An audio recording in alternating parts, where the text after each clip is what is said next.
Assalamualaikum warahmatullahi wabarakatuh. Alhamdulillahi wa kafa, wassalatu wassalamu ala sayyidina wa maulana Muhammadinil Mustafa wa ala alihi syurafa wa ashabil hunafa wa tabi'ina lahum wa tabi'ihim min ahli sidqi wal wafa wa alaina ma'hum wa fihim birahmatika ya man ya'lamu sirra wa akhfa. Amma ba'du. Berjumpa kembali kita di dalam halaqah majelis ta'lim, penyampaian Majelis Ta'lim Darus Shafa menjelang berbuka puasa di setiap bulan suci Ramadan. Mudah-mudahan insya Allah hari-hari kita di bulan suci Ramadan ini selalu di dalam lindungan Allah Subhanahu wa Ta'ala dan juga tambahnya hidayah dan taufik dari Allah Subhanahu wa Ta'ala. Insya Allah tidak ada waktu kecuali waktu yang setelahnya lebih baik dari yang sebelumnya. Insya Allah yang selalu dikaruniakan oleh Allah, qabul diterimanya amal kita dan semua umat Islam. Amin ya rabbal alamin. Ikhwanana, saudara-saudara semua pecinta ilmu dan ahlul ilm yang dimuliakan oleh Allah Subhanahu wa Ta'ala. Kita pastinya mengetahui bahwa dalam semua unsur ibadah, dalam semua amal yang kita lakukan, motivasi utama, pendorong utama dalam semua amal adalah iman kepada Allah Subhanahu wa Ta'ala. Demikian juga puasa. Karenanya baginda Nabi Muhammad SAW bersabda, "Man shoma Ramadhana imanan wahtisaban." Iman ihtisab.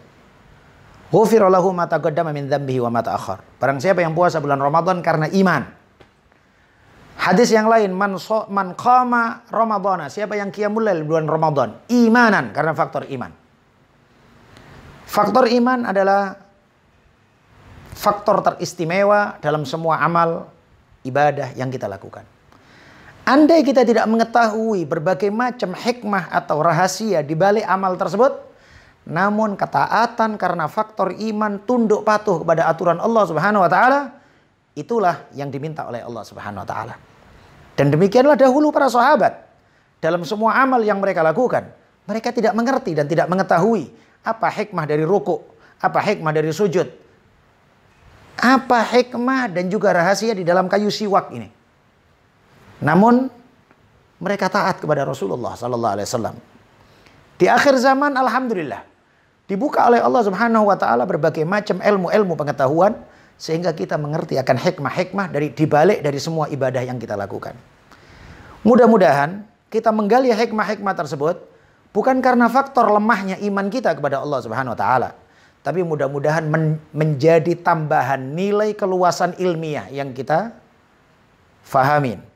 Menambah nilai tumakninanya hati di dalam kepatuhan kepada Allah Subhanahu wa Ta'ala dan pelaksanaan yang sungguh-sungguh dalam ibadah tersebut. Termasuk juga hikmah-hikmah yang kita lakukan di dalam puasa di bulan suci Ramadan ini. Di dalam kitab Al-Fiqhul Manhaji disebutkan beberapa hikmah puasa. Pertama diantaranya adalah puasa adalah pelajaran dari Allah Subhanahu wa Ta'ala untuk kita membiasakan diri muraqabah kepada Allah Subhanahu wa Ta'ala. Merasa dipantau oleh Allah Subhanahu wa Ta'ala. Merasa dipantau oleh Allah Subhanahu wa Ta'ala adalah tahapan pertama menuju maqam ihsan.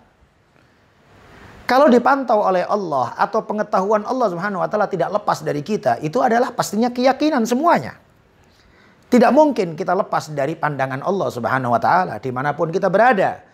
Sembunyi dimanapun kita, Allah Maha mengetahui akan keberadaan kita.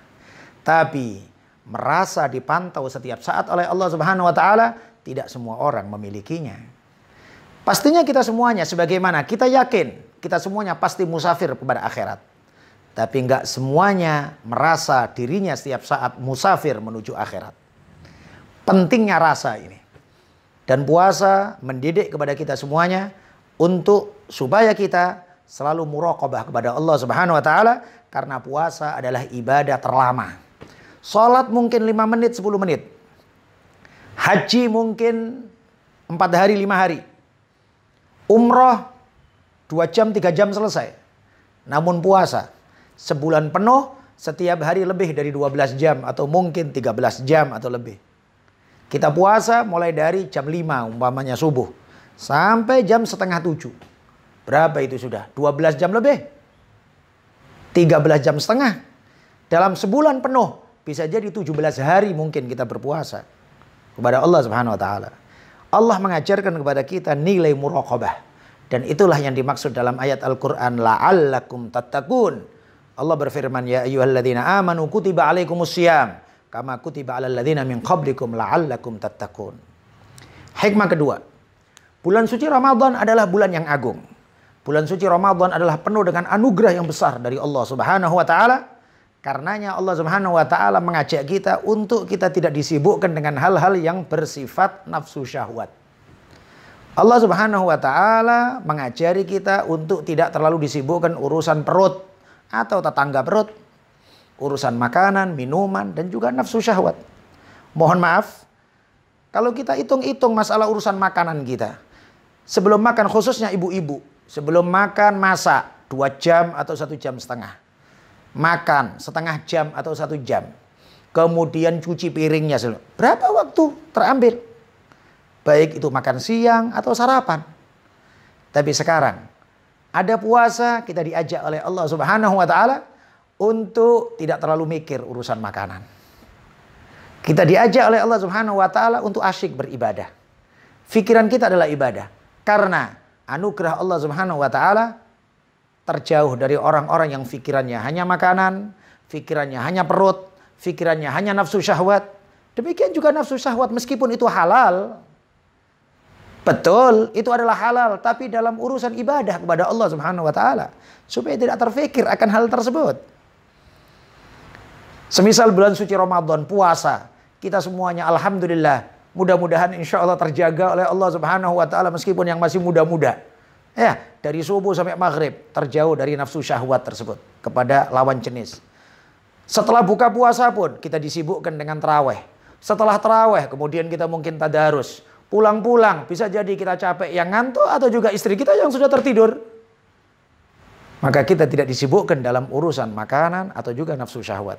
Sehingga kita lebih banyak mengharap anugerah dari Allah Subhanahu wa taala, mengharap pemberian Allah Subhanahu wa taala. 2. Hikmah ketiga, bahwa bulan suci Ramadan adalah memberikan pelajaran kepada orang-orang yang berkecukupan, kepada orang-orang yang kaya, untuk bisa merasakan apa yang dirasakan oleh orang miskin.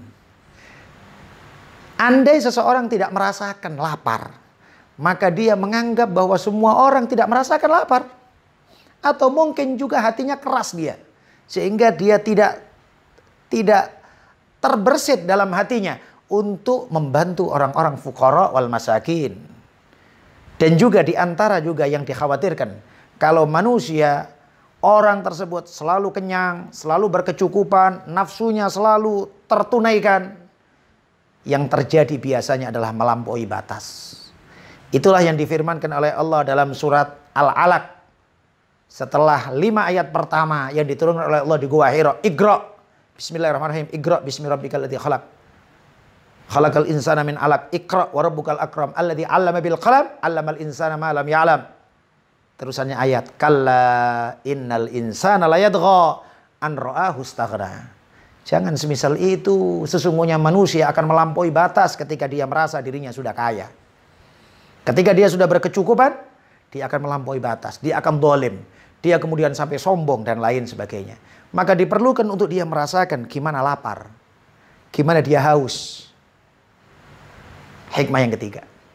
Hikmah keempat adalah juga sebagai bentuk kita memahami bulan suci Ramadan adalah pendidikan dari Allah Subhanahu wa taala untuk kita semuanya, supaya kita memahami nilai syahrul muasa, bulan kepedulian. Sehingga kita saling peduli satu sama yang lain.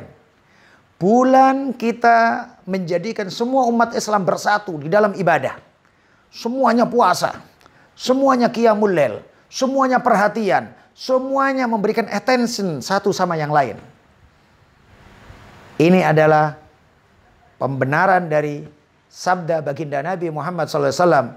Mathalul mu'minina fi tawadudihim wa tarahumihim kal jasadil wahid idashtaka minhu udwun tada'a lahu sairul jasadi bis sahari wal humma. Yang artinya adalah perumpamaan orang-orang mukmin satu sama yang lain di dalam saling mencintai mereka adalah tak ubahnya seperti satu tubuh. Kalau satu sakit, maka semuanya akan merasakan tidak bisa tidur, tidak nyaman, demam, dan semisalnya. Ini di antara hikmah-hikmah puasa. Belum lagi pastinya sebagai bentuk muazanah, nilai kita menimbang diri kita akan ketakwaan kepada Allah Subhanahu wa taala di saat kita bisa untuk menahan makanan karena satu dan lain hal. Ambil contoh ringan. Kalau kita akan diambil darah untuk laboratorium, kita disuruh puasa selama 10 jam. Kita akan operasi, kita disuruh entah sekian jam untuk tidak makan, tidak minum. Kita bisa melaksanakan tersebut demi untuk kesehatan kita. Kita bisa menjaga makanan demi kesehatan kita. Kita pertanyakan dalam diri kita masing-masing, kenapa kita berat dalam ketaatan kepada Allah Subhanahu wa taala? Kenapa kita berat di dalam kepatuhan kepada aturan-aturan syariat yang digariskan oleh Allah Subhanahu wa taala? Mudah-mudahan tambahnya pengetahuan kita akan hikmah-hikmah puasa ini menjadikan kita berpuasa lebih khusyuk, berpuasa lebih serius, lebih sungguh-sungguh, terkhusus di dalam usaha kita memahami nilai takwa kepada Allah Subhanahu wa taala, sehingga dalam sabda Rasulullah sallallahu alaihi wasallam beliau bersabda, "Man lam yada' qaulaz zur wal amal bih, falaysa lillahi haja fi ayyada'ar ta'amahu wa syarabah." Barang siapa yang tidak bisa meninggalkan ucapan dusta atau perbuatan dosa, maka Allah Subhanahu wa taala tidak ada hajat, tidak ada perlunya untuk dia meninggalkan makan dan minumnya. Allah Subhanahu wa taala bukan perlu menjadikan orang ini lapar, tapi yang terpenting adalah orang ini memahami nilai takwa kepada Allah Subhanahu wa taala, sehingga di saat puasa dia selalu ingat bahwa dia dalam kondisi ibadah kepada Allah Subhanahu wa taala. Mudah-mudahan ini majelis bermanfaat, dan setiap hari yang disampaikan oleh para asatidz guru-guru kita di Medan, di tayangan setiap sore majelis taklim Darus Sofa, mudah-mudahan menambah wawasan ilmu pengetahuan kita. Kita selalu ditambah oleh Allah Subhanahu wa taala ilmu yang manfaat. Rabbana zidna ilman nafi'an wa amalan mutaqabbala wa rizqan wasi'an halalan thayyiban mubarakan la tu'adzibuna alaih. Ya Allah, tambahkan kepada kami ilmu yang manfaat, amal soleh yang Engkau terima, dan rizki halal barokah yang Engkau tidak azab kami karena sebab rizki tersebut. Mudah-mudahan semua yang telah diberikan oleh Allah menjadikan lebih dekatnya kita kepada Allah dengan syukur yang kita perbuat, dan menjadi nilai tazawwadu, berbekal diri untuk kehidupan kekal abadi kelak di sisi Allah Subhanahu wa taala. Saling mendoakan satu sama yang lain, sehat-sehat walafiat, jaga diri semuanya. Mudah-mudahan semuanya dalam lindungan Allah Subhanahu wa taala. Hadanallahu wa iyyakum ajmain. Assalamualaikum warahmatullahi wabarakatuh.